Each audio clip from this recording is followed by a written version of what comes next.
Beneath the vast California sky, a quintessential tradition took form, weaving itself into the fabric of American culture. The drive-in movie theater emerged as more than just a place to watch films.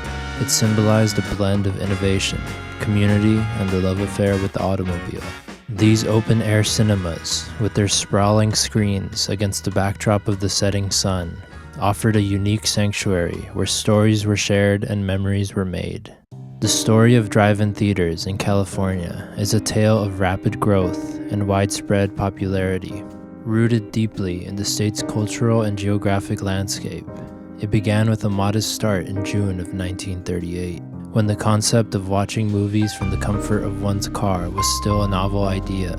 With fewer than 15 auto theaters nationwide, this innovation quickly captured the imagination of Californians, a people known for their love of cars and the outdoors. Set against a backdrop of sprawling landscapes and mild climates conducive to year-round outdoor activities.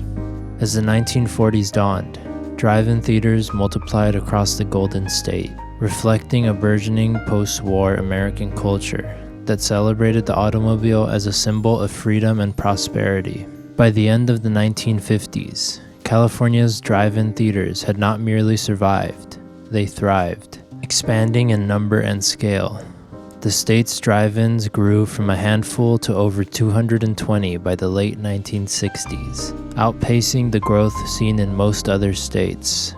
This boom was fueled by several factors: the increasing affordability of cars, the post-war baby boom, and a growing suburban population seeking affordable family entertainment. California's drive-ins became community hubs, offering more than just movies.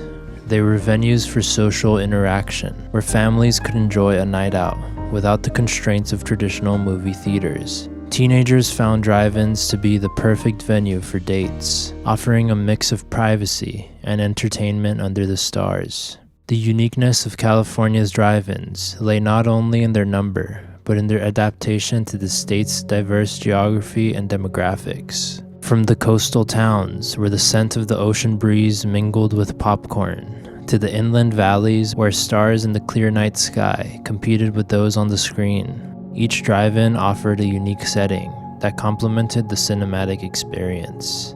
As the golden era of drive-in movie theaters gradually faded into the twilight, these iconic symbols of mid-century American leisure faced a convergence of challenges that heralded a period of decline. The 1970s marked the beginning of this decline, as the drive-in theaters, which had flourished across California's vast and varied terrain, began to feel the pressure of an evolving society. The very factors that had propelled their rise, suburban expansion and the automobile culture, also sowed the seeds of their downfall. Urban sprawl encroached upon the open lands that drive-ins occupied, with rising real estate values turning once affordable fields into prime targets for developers. The land that had once hosted families and cars became more valuable for residential housing, shopping malls, and commercial complexes. Technological advancements further accelerated the decline. The introduction of color television, cable TV, and especially the VCR in the late 1970s and early 1980s transformed the home into a personal theater, offering convenience and a breadth of choices that drive-ins could not compete with. The allure of watching movies at home, without the need to travel or adhere to a fixed schedule, drew audiences away from the communal experience of the drive-in. Economic factors played a significant role as well.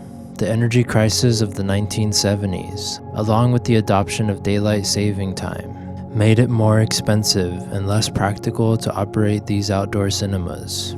Movies had to start later in the evening, reducing the convenience for families and diminishing overall attendance. Furthermore, the financial model of drive-ins, reliant on large number of attendees and concession sales, struggled in the face of rising costs and changing entertainment consumption habits. Yet, it wasn't just external pressures that led to the decline.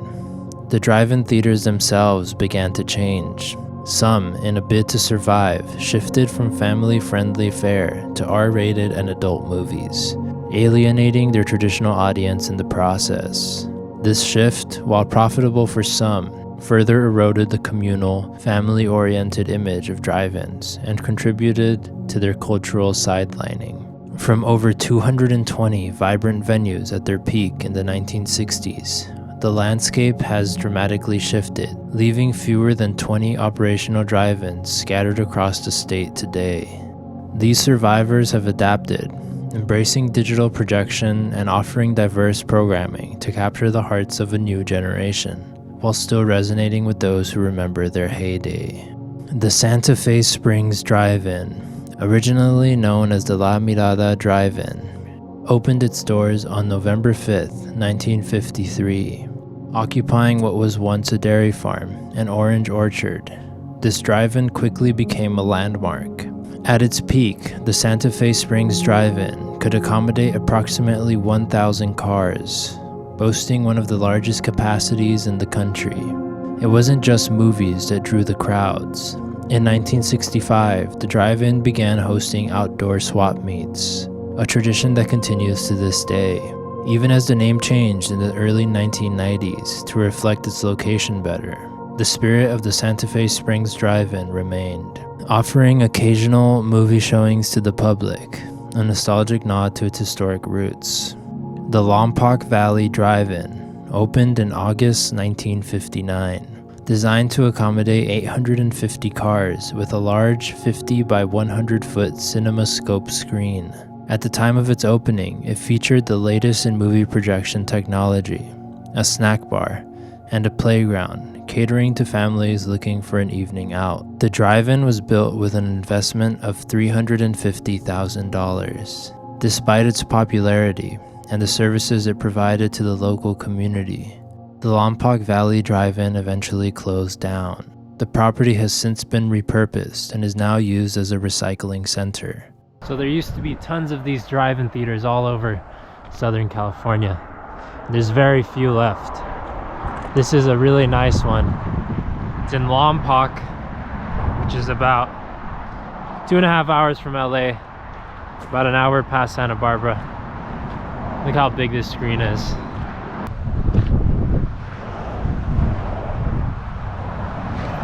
Today, with fewer than 20 drive-in theaters remaining in California, the essence of this once thriving culture hangs on by a thread. These survivors, against the odds, keep the spirit of drive-in movies alive, catering to nostalgia and the simple joy of outdoor cinema.